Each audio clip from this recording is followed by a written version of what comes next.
you don't know what the mirror principle is and you're new to this, I'll explain it in a moment, but chances are this isn't the first video you've watched about it. More than likely, you know very well what the mirror principle is. You even know the common methods that make it work, at least according to the videos you've watched. It's always the same three: vision boards, affirmations, and fake it until you make it. If you know and apply these methods, are they working for you? If you're like me, they haven't. I don't know how it is for you, but I kept asking myself, what am I missing? What am I doing wrong? After a while, I had enough of not getting what I wanted. I started looking in other places until I finally found it. So what are you missing and what did I discover? You're about to find out. But first, for those who don't know what it is, I'll summarize the mirror principle in 60 seconds. Imagine you're standing in front of a mirror. What do you see? You see yourself, right? The mirror shows you exactly what's in front of it. If you smile, the mirror smiles back. If you frown, it frowns back. The mirror principle is like that. But according to this principle, the mirror doesn't show you your outer reflection. It shows you that the world around you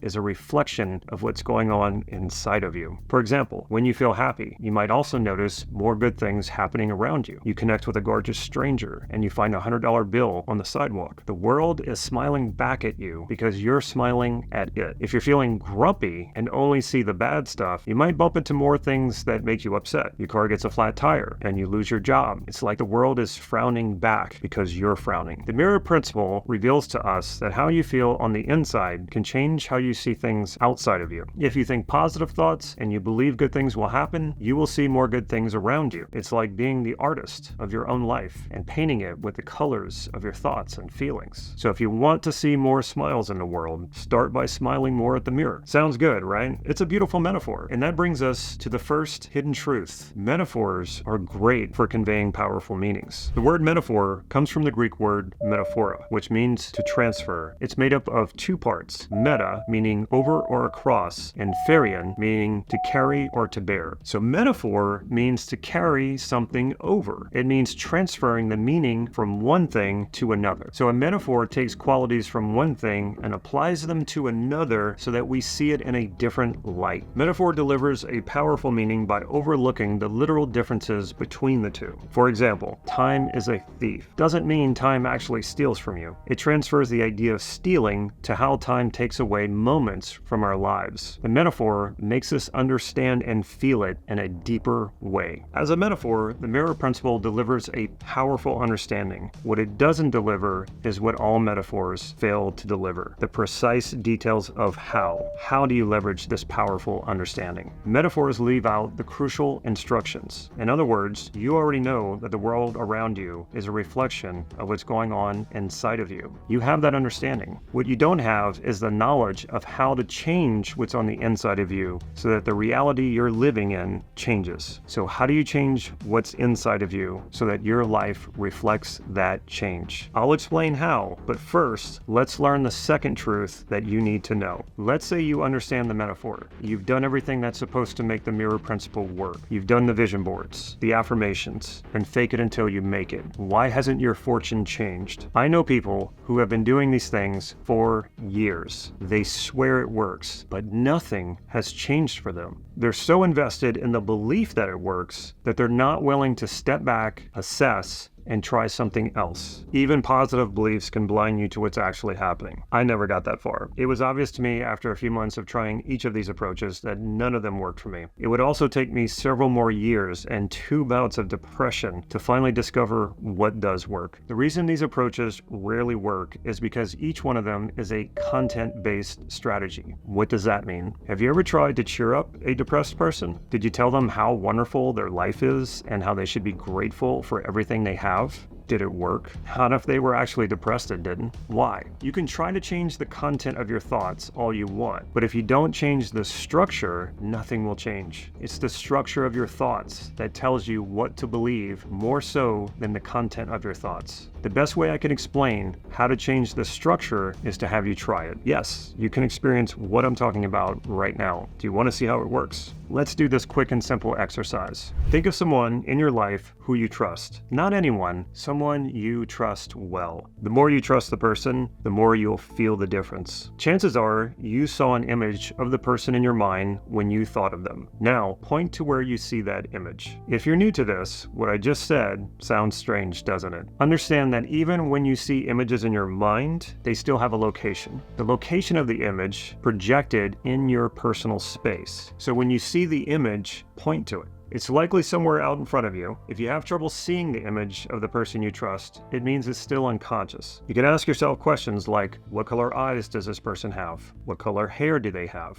How do you know what they look like? You'll start to see them as you answer these questions. When you do, point to where the image is so you'll be clear about where the location is. Once you have it, notice some of the finer details of the image, like how big is it? Is it in color or black and white? Is it dim or bright? If you need to stop the video to do this, it's fine. Make sure you follow these instructions so that you get this understanding. Now let that go for now. Think of someone you don't trust. This doesn't mean that you have to hate the person. It means the person is untrustworthy. You wouldn't let them borrow your car, you wouldn't lend them money, you wouldn't leave them alone with your spouse. When you think of the person, point to where you see that image. Once again, notice the location and the finer details. How big is the image? How bright is it? Etc. What do you notice about the differences in structure between these two images? First and most important is that they're in different locations, aren't they? There's a very good reason for this. Before I explain it though, let's have some fun. Move the image of the person you don't trust into the same location as the image of the person you do trust. Find out what happens when you do this. Make it the same size and brightness as the image of the person you do trust as well. For example, let's say I see the person I trust here, and the image is about the same size as my hand. The person I don't trust is here, and the image is about half the size. I'm going to move this image of the person I don't trust over here and make it the same size as the person I do trust. Do that now.